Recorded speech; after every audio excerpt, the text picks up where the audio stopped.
Hey everybody, yes, welcome back to the Paid Search Podcast. My name is Jason Rothman. As always, I'm joined by the great Chris Schaefer. Chris, how's it going today? Jason, what's more important is, how are you?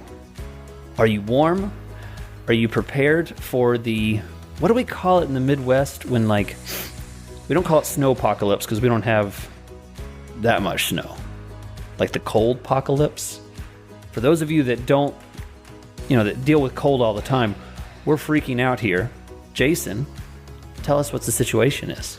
Well, we don't call it anything because we handle it. The cold's nothing new for us, but this is not the cold. This is way beyond anything. Yeah, this is horrible. So it's going to be negative. At least as when we record this, they're saying it on the Monday this comes out. It's going to be Monday and Tuesday. It's going to be -8 here in Oklahoma City or something like that, and single digits down in Texas, I think. So yeah, we will see. My chickens are snuggled in. I got a heat lamp to keep them warm. It's going to be cold, so guys, snuggle in. Grab your warm beverage of choice, and we're going to jump into this Q&A session. You guys send us questions, we answer them. You can send in your own question at paidsearchpodcast.com, and we do read every single one of them. We don't answer every single one. Sometimes we've addressed it before, but we do appreciate the questions that you guys sent in. We have 3 excellent questions from our we assume they're listeners.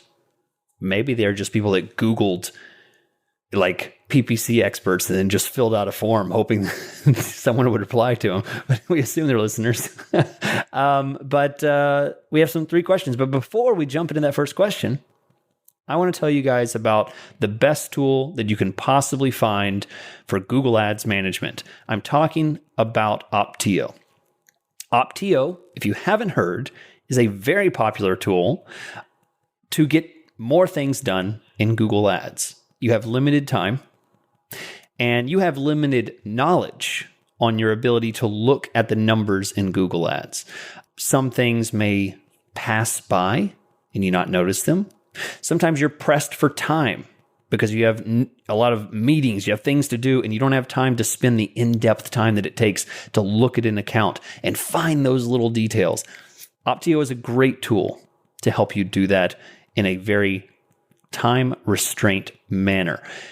Get in, get out. You're going to get it done quick and you're going to get it done efficiently. And you can get 2 months for free to try this wonderful tool to help you find bid adjustments. You're scared of manual bidding? This tool can help you get there. It can help you write ads. You're scared of writing the right kind of ad. How do you judge whether an ad is good or not? This tool will get you there. opteo.com/PSP2. opteo.com/PSP2. Use the chat box in the bottom right-hand corner. Tell them we sent you. You get 2 months for free. Thanks, Chris. So, if anyone has any more questions, paidsearchpodcast.com. On the contact page, please send us your questions about Google Ads, etc. So, first question today comes from Quincy. Enjoying the shows. Thank you, guys.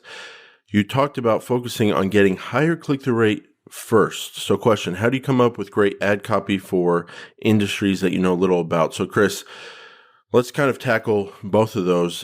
We've had a great debate, higher click-through rate or higher conversion rate. What do you want to optimize for with your ads?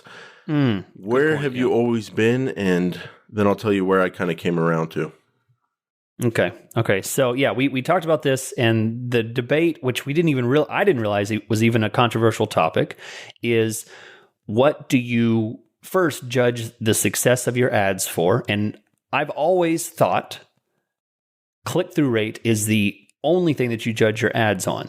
Landing page will determine conversion rates, but the click-through rate determines how much you grab that person's attention.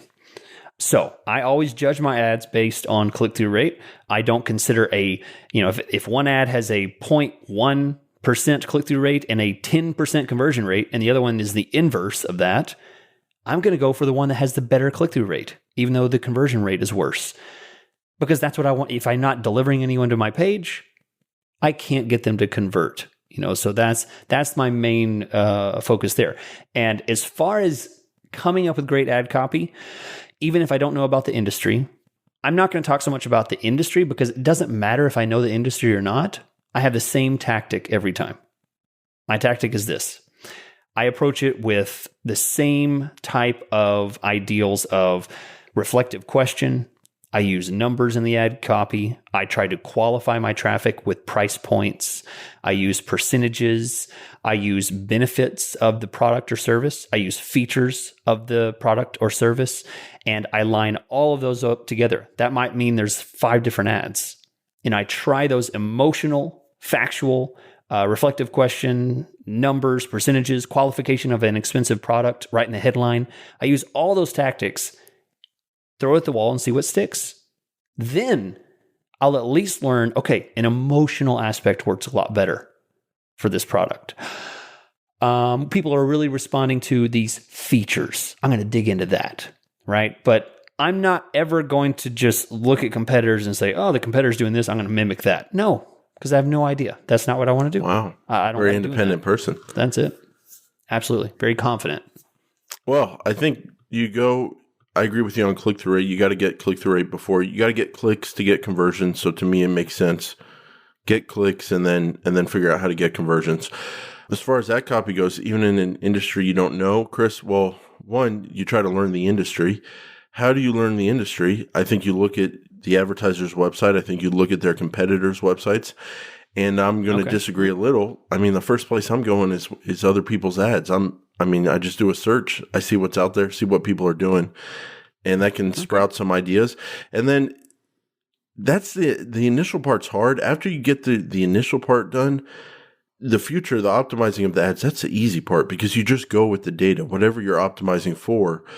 Usually click-through rate with ads, but if you want to look at conversions very importantly as well, or if you have other metrics you're looking at, you just go with what ad copy is working for the metrics you want to optimize for. But how do you come up with the ad copy?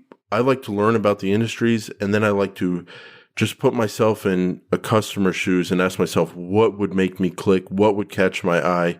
And just try to put myself in their shoes and come up with ad copy that way. So, Chris, we got another question here from, from Mohammed. Sorry, I thought we deleted the name. I was looking at the bottom. No, go ahead. Go ahead, Chris. Yeah, we got Mohammed from Dubai. Hey, guys. Love your podcast. Great work. Oh, thank you. Jason, it's a 2-parter. So, part 1. Mohammed's very organized. I do like that. I like organized emails. Part 1. My question is, we have a few campaigns running on maximize conversions and maximize clicks. Because manual CPC performs better for us, I like Mohammed already, we would like to change the bidding strategy type to manual CPC for these campaigns. Is there a proper way to change them to manual CPC, or is it just about changing the bid type and settings and just going cold turkey? Number 2, for automated bidding, any change makes the campaign go into learning mode. How often do you suggest doing changes for automated campaign types? We tend to do changes often, thus see the campaign always in learning mode. Is that a bad thing? Thanks, from Mohammed. Okay. Boy, these are good great questions. Yeah. Common things that come up. They really are. Chris, maximize. So changing from automated to manual. Of course, you change it in the settings. If you just do it in the right order, it can kind of make sense. Control your ad group bids after you change it in the settings to manual. Then what I do is I control my ad group bids and I get those where I want them. And then once my ad group bids are in place, it's very important that I do that first. Then I jump to my keyword bids and I clear them. And the reason I clear my keyword bids, I highlight all the keywords, I hit change bid, and then I don't fill anything in there. And those keyword bids default to my ad group level bids. That's why it's important to do the ad group level bidding first and then clear your keyword bids. When I hear about going from automated to manual, what I would be trying to do is manage bids at the ad group level, at least to start, because it's manageable. Yeah. And then as you get a feel for manual bids and how different keywords perform, then you can go put in regular keyword bids. I'd be focused on ad group bidding. Chris, do you have a problem with that? And second question, how would you jump into this? Would you always do an experiment, or would you be willing to just jump over and change it in the settings? So do you have a problem with ad group bids, and then how would you do an experiment? So I definitely prefer ad group bids. Okay. I think I've discovered I have a secondary goal in life, and I didn't realize this at the beginning, but my goal is to help people be less afraid of Google Ads, be less intimidated by things like manual bidding and, some of the things that are intimidating just because of the names and how much perceived effort comes with things like that. So one of the things, because people are so insecure about doing manual bidding because they don't think they have the time, absolutely I recommend ad group level bids to begin with. And then you make your decisions at the keyword level if you even need to. If you even need to make decisions based on keyword level. And that only comes from conversion metrics and volume of clicks from one keyword to the next. It should make sense to you, because some things need to be throttled. And I got to throw this out there. If you've got pure broad mix in there, of course, you always want those on their own independent keyword bids. Good point. So you can control them. Good point. It should, yeah. If you have an exact match right next to a 2-word broad match, yes, that needs to be 2 different bids. Yeah, absolutely. So you like ad group just like I do, or you prefer it just like I do.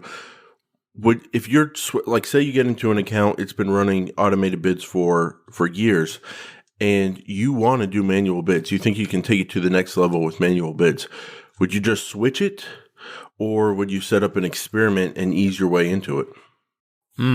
So that's the key. You said the information right there that makes it an experiment suggestion. If a campaign is running well, I'm happy with the performance. It's not crashing. It's not burning. I have conversion metrics. I know I'm profitable. I like my traffic quality. Oh, I'm definitely going to ease into that with an experiment. No question. 50-50 split. Give me a chance with manual. I'm going to try it and see if I can beat the system. If I can, then I'll push it all the way and we'll go live. If this campaign if let's say somebody sends me an account, I get an account for management, a new client, and they're not happy with their performance, and I don't like the traffic quality, they don't have conversions, or they do have conversions and it's absolute junk, then I'm going straight to manual cold turkey. Just like Mohammed said, I'm going to go in, change the settings, boom, gone. Everything's gone. I'm starting manual. So it really depends on the condition of the campaign to begin with. Almost any major change, as long as the campaign is running good and it's been performing well, you can't go wrong with an experiment.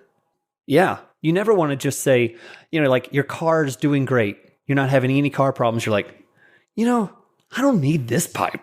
Right. I'm just going to, this, I could just reroute this over here and it'd be fine. You don't start just messing with things. If it's not broke, you don't fix it.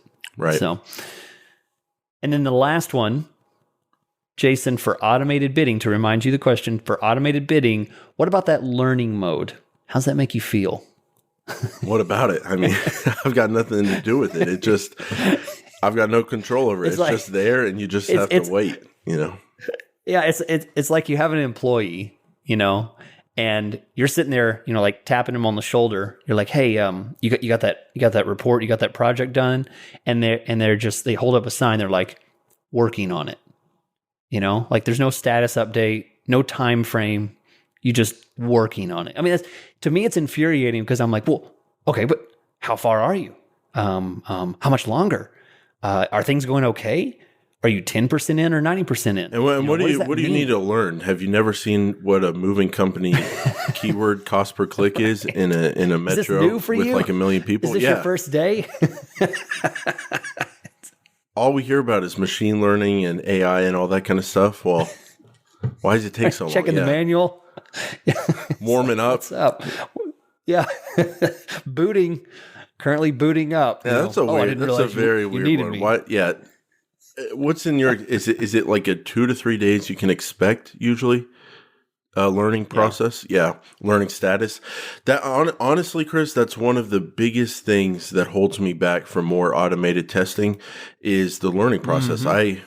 I mean, maybe with my clients and advertisers, I do have the ability to just camp out for 3 days and not get them any results. But in my own mind, I feel under pressure to get good performance because I know I can at any moment with manual bids. So I just have a very, very tough time sitting through that learning phase, and then a lot of other problems with it after that. Like, what do you do when it stops working well?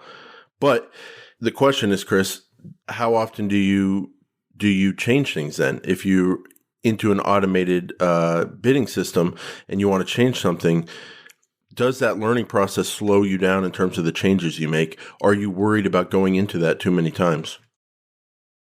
It absolutely keeps me from making too many changes too quickly.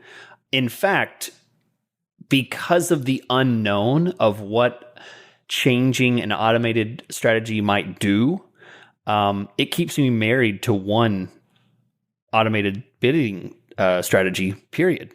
Once I find one that works, I'm like, and typically for me, for most accounts, it's going to be maximize conversions. That's the one I tend to like if they have conversions, or maximize clicks. Now, some clients might be, target ROAS and things like that, but not everybody has ROAS and those kind of numbers. But as long as they have conversions, then I'm going to go with maximize conversions, and I stick to that. And I don't really like that learning period, because here's the one thing that I know. If anything's going to happen in Google Ads, it's going to be unpredictable, and you're not going to know why it's happening, and you're not going to expect when it happens. Right? And that's what I don't like. There's never a time when a client's going to be like, "Hey, now's a good time to make everything tank and go bad."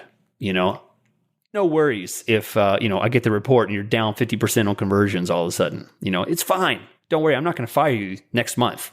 No one ever says that. It's always, I need it to work now.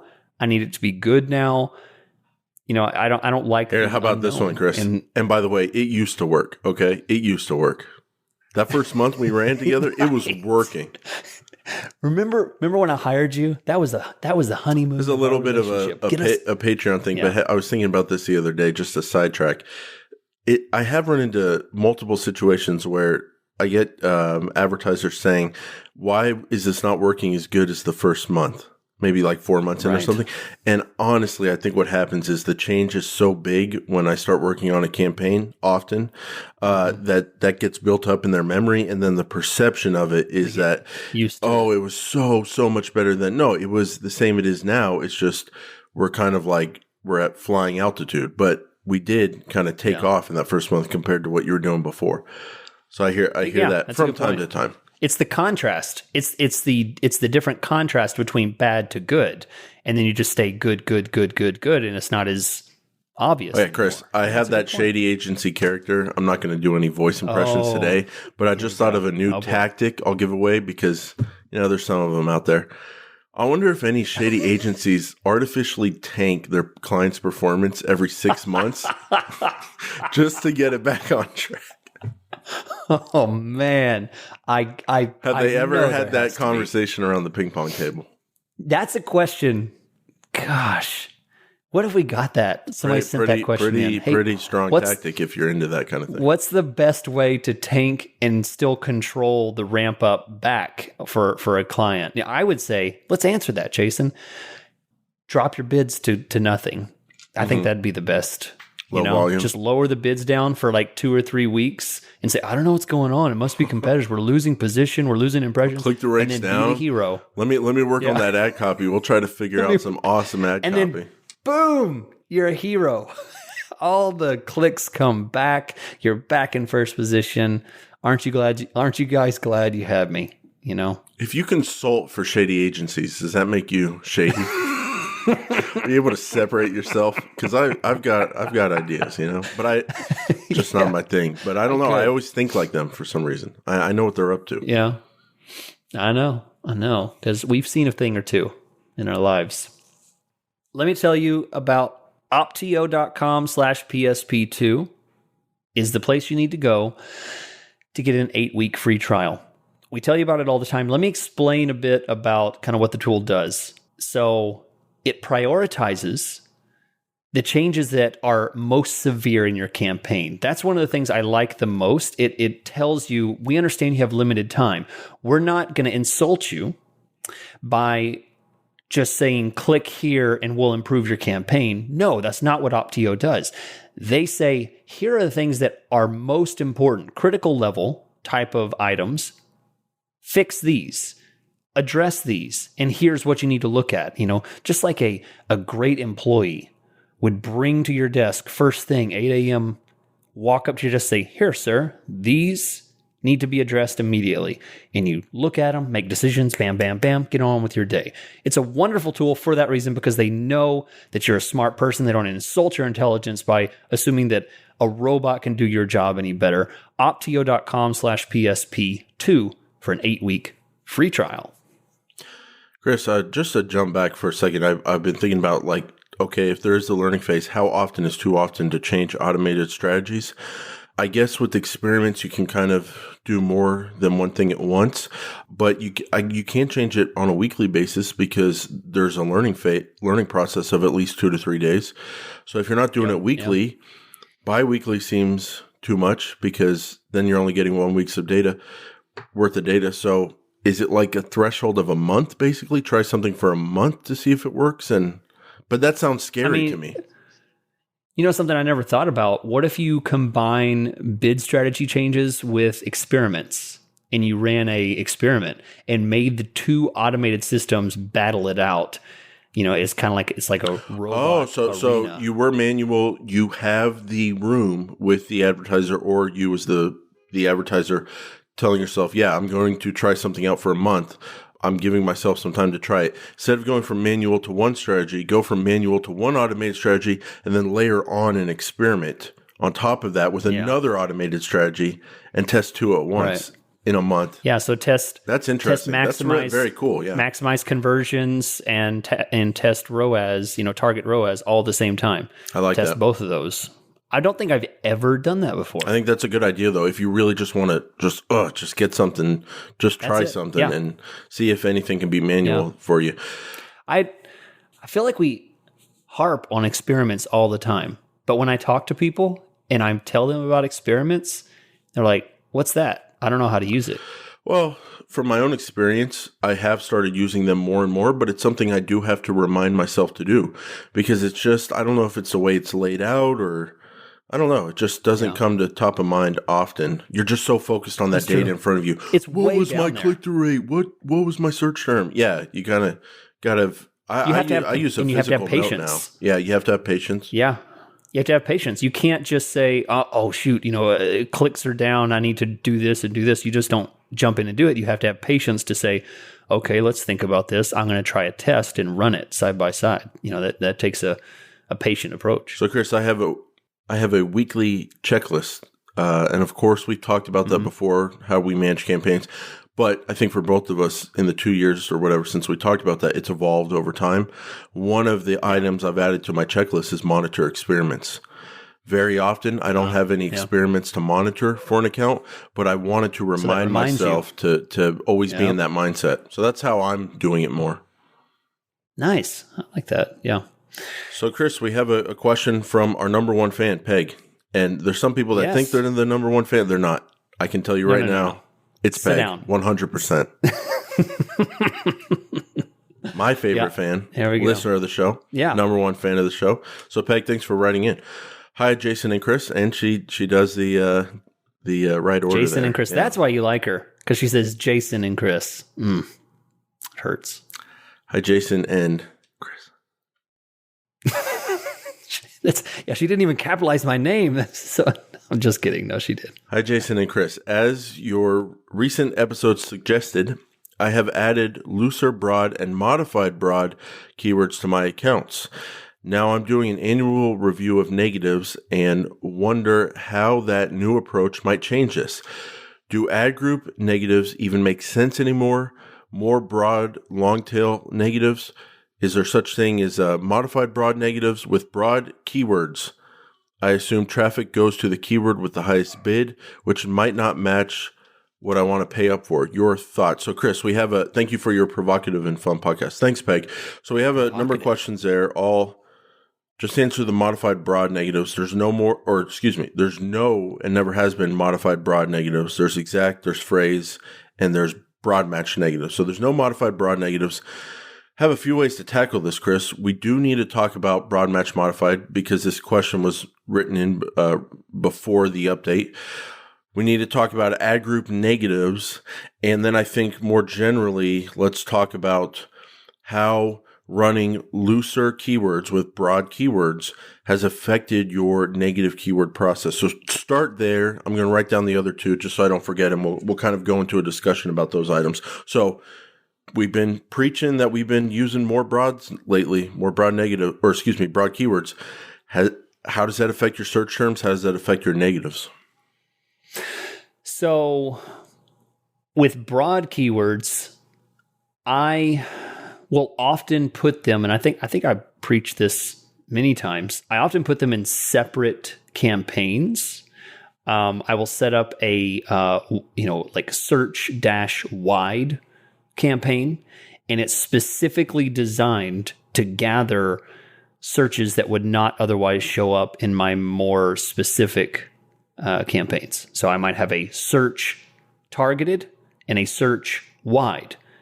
The search wide is separate in a separate campaign because as soon as I were to combine those, it's going to tank my positions. It's going to tank my click-through rate. It's going to tank my search impression share, that kind of stuff. And I don't want those mixed. If nothing else, by the way, I've put a lot of broad keywords in ad groups in regular campaigns, and I hate it.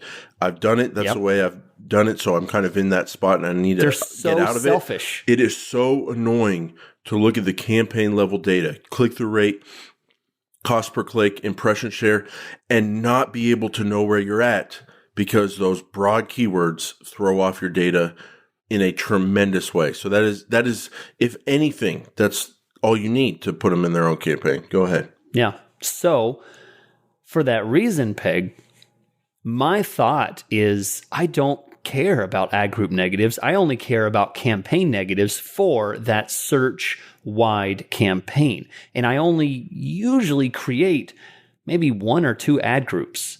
And I never jump into that search wide campaign with a mindset of, this has to be in this ad group and this has to be in this ad group. No, I'm open to anything.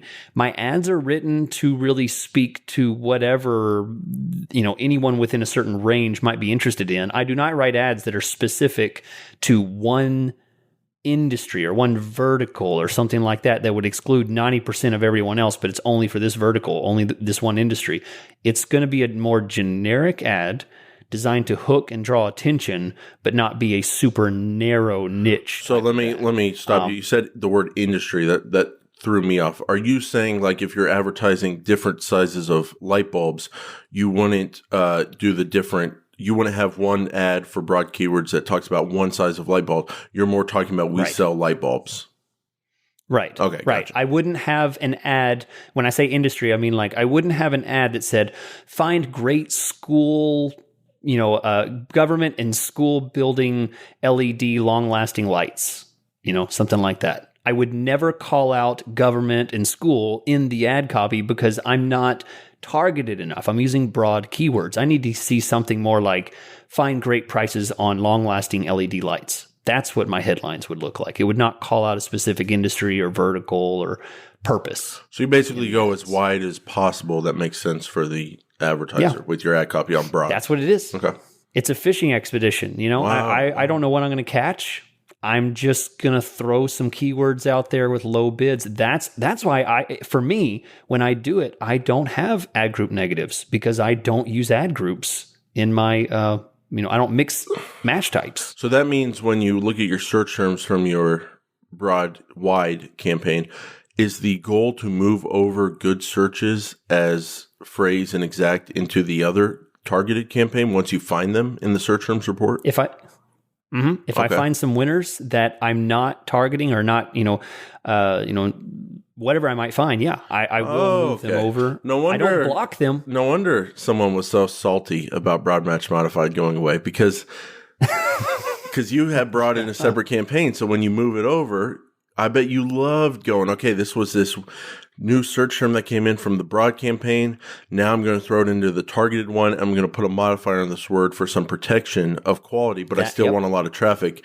Can't do that anymore, buddy. Now it's about phrase match updated phrase match, and we'll see how that goes. But let me ask you another question. Do you ever get in a spot where your wide campaign, your broad campaign outperforms your targeted in terms of conversion volume and absolutely. cost per conversion? Yes. And then how do you look yourself in the mirror at night? Sorry. I think, hey, I won both ways. You know, I came up with this idea and I'm still winning. True. So it absolutely happens. And it's a great feeling, honestly. I look myself in the mirror right in the eyes. Now, what do you do when that happens? Do you want to keep that going in the wide campaign, or do you still copy them over to the targeted phrase and exact campaign? Or do you let your winners run? Here's the thing. Yeah, here's the thing. Most of the time, those conversions happen on stupid keywords that I would never move over to my winner. Sometimes, you know, if I'm doing like, let's say, you know, let's keep with the LED lights, you know, maybe it would be just the word lights. I might get a click and a conversion on lights. The heck, I'm going to run that in my targeted campaign, you know, or just cheap LED. Maybe I get a click and a conversion on cheap LED. I'm not running that. That's a junk keyword, but I will sure let it run for super cheap on my wide keyword. So that's an example of success, but it doesn't mean that I move it over. Okay, so for me, right now I'm at the ad group level with broad keywords, pure broad. I guess we don't even have to say that anymore going forward, but broad keywords. Yeah, it's just broad. We're going to have to fix that. Which, by the way, we're gonna talk about that. For those of you that are like, why are you just tiptoeing around it? We're going to talk about it. We haven't experienced it yet. We're all in the same boat. We don't get early access to Google's changes. We're going to find out what happens, and then we'll talk about it in a couple of weeks once we've had our hands in there and figured out what happens. So stay tuned. So when I look at my search terms for a pure broad ad group going forward, I'm going to try to do that more in their own campaign like you. But when I look at an ad group, I am looking for negatives for those pure broad keywords, that just some of the garbage that will come in. I just usually add it at the campaign level because there's no reason why I would want to be showing on it, whether it was broad or otherwise, if it's a really bad search. And then in terms of pulling good search terms, I do that as well. I try to find good keyword ideas from those pure broad ad groups or campaigns. That's the way I'm looking at that. Ad group negatives, Chris, I think the only time I use that is if two different ad groups are getting their ads to show on a search that is specifically for one of the ad groups that has ad copy relevant to that. So an example would be like custody lawyers for like a divorce. And then if someone did a search grandparent custody lawyer or grandparents' rights. And if I had an ad group for the grandparents one with that ad copy for the grandparents and that grandparents custody lawyer, the custody lawyer phrase was making me show in the regular custody lawyer ad group, I would add grandparents as a negative to that ad group at the ad group level because I still want my campaign to be able to target it because I want the grandparents ad group to show, but I want to force it to show. I think one mistake a lot of Google Ads managers make is they solve that problem before it's a problem and they go crazy with their ad group negatives. I find that to be a rare problem. It usually doesn't happen. Usually your quality score is going to be higher on the ad group that has the word grandparent in the ads. Every now and then some stuff sneaks through, but I would not worry about that problem until you see it.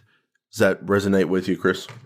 That it does. That is such a good point. People fixing problems before they exist. Yeah. Proactive Google Ads management is typically a bad idea. That's a whole topic right there. Good topic. You steal it for your episode. Yeah. Some examples. Yeah, it's such a bad idea. And ad group negatives before you've launched, or just adding 400 negatives at the campaign level. That type of proactive. You're going to make fix a mistake the problem before it starts. You're going to block something that you wouldn't want to block. And you'll never know it because you don't even have history to compare before and after. If you at least wait a couple weeks or a month and then add it, and you're like, oh gosh, my impressions have dropped 50% once I added that negative keyword, then you at least know. Yeah. And Chris, finally, just to throw out there, the question was written in before the modified broad update. Modified broad is going away as of mid-February. You're not able to add them anymore as of mid-February. Phrase match is now we're going to refer to it as updated phrase match. It's going to become more like broad match modified. And as I understand it, Chris, the broad match modified keywords you have will still continue to serve. And I think they're going to serve as updated phrase targeting. But we'll just have to see. Yeah. But we'll be talking about that, like you said, in the next couple of weeks after we see how it rolls out. It's going to make more sense when we don't just use like language to describe it, but we give examples. And I don't feel comfortable giving examples until I see it in person. So that's going to be a lot of fun. Say, okay, we targeted this word as a phrase match, this keyword. What did we show up on? That'll kind of tell the story. Yep, it will. So be sure and stay tuned there. And for those of you that want a little bit deeper questions, we're going to jump in with 2 questions from Leah and from Samuel. We're jumping in with some questions about the business of PPC. We have questions about how to talk to a client, about the estimated cost per lead. And also, we are going to answer Samuel's question, which has to do about freelancing, starting a business, things like that. So definitely, if you are interested in things like that, check out our super affordable $2 Patreon. Never seen before. Nobody does this. $2. It might be underpriced.